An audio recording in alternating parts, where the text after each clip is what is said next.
mentioned in the Quran, but the one that has a deep impact on the history of our civilization is the dream of Prophet Abraham. It's not just about Eid al Adha, but it has a deep impact on the entire historical process with regards to the Muslim civilization. So this is the dream of Prophet Abraham sacrificing his son. We celebrate Eid al Adha, of course, commemorating the momentous event that followed from a dream. That should tell you the significance of dreams in Islam. Now, in the Quran, the practice of human sacrifice has been prohibited, and this was a very popular ritual in history, and even unfortunately it's practiced even till today. So I've had this question for a very long time. The question is, why did Allah subhanahu wa ta'ala command Ibrahim alayhi salam to sacrifice his son? What did the dream actually mean? So was it a command to replicate what he saw? So he saw in his dream that he's sacrificing his son, but was the command that you replicate what you saw, or is there something more to it?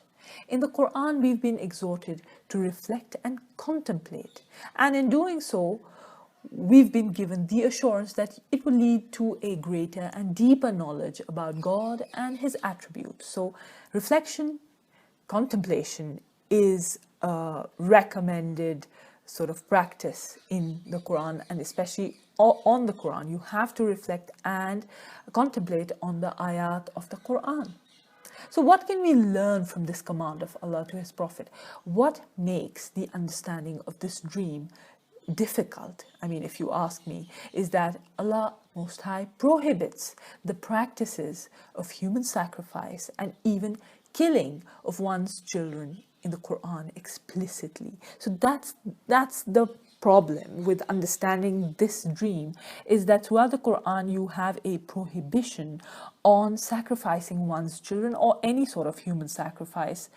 And then how do you understand the command of Allah, at least the dream that Ibrahim alayhi salam, who is a prophet, he sees himself sacrificing his son, who is also a prophet. So do we understand it like literally that's what God wants?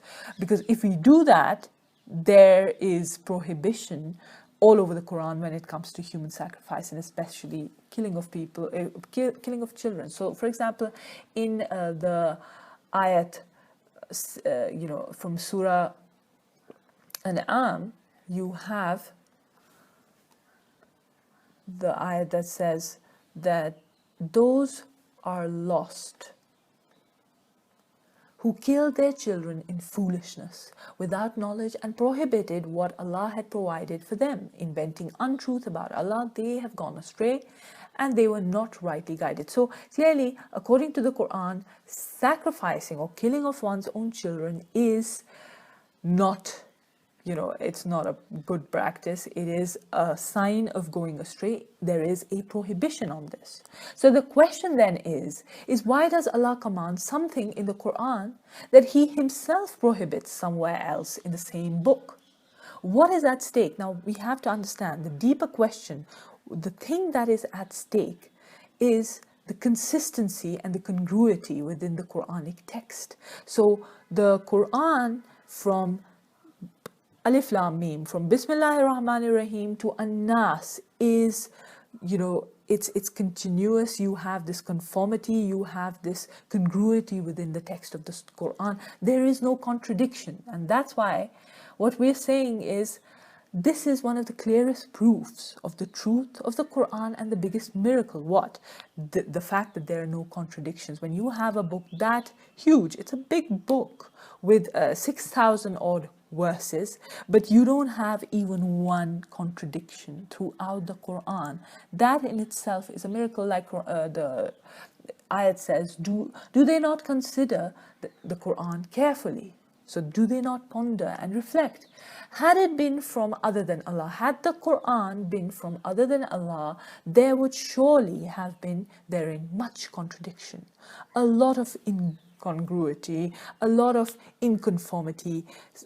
An author says something here, somewhere else there is a contradiction on the same thing, but you don't have that in the Quran. But this idea, this understanding of Ibrahim alayhi salam's dream does bring about a sort of, there is something amiss here. There has to be an explanation to it. So we're going to find out it's not really the Quran, it's the understanding or the interpretation of that ayat.